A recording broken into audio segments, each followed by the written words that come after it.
Shelby County until 6:30 p.m. Central Daylight Time. At 5:35 p.m. Central Daylight Time, a severe thunderstorm was located near Shelby County.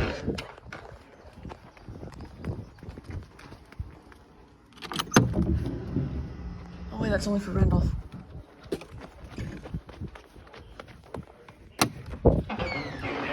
Hail damage to vehicles is expected.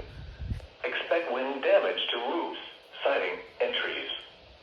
Locations impacted include Alabaster, Pelham, Calera, Columbiana, Shelby County Airport, Lake, Shelby, Beeswax Creek Park, Alabama 4-H Center, Shelby Shores, Highway 145 and Creek 46, Ballantrae, Kelly Branch, What? Camp Branch, Saddle Lake Farms, Siluria, That's Mound Lake, Spring Creek, and Saginaw. For your protection, move to an interior room on the lowest floor of the building.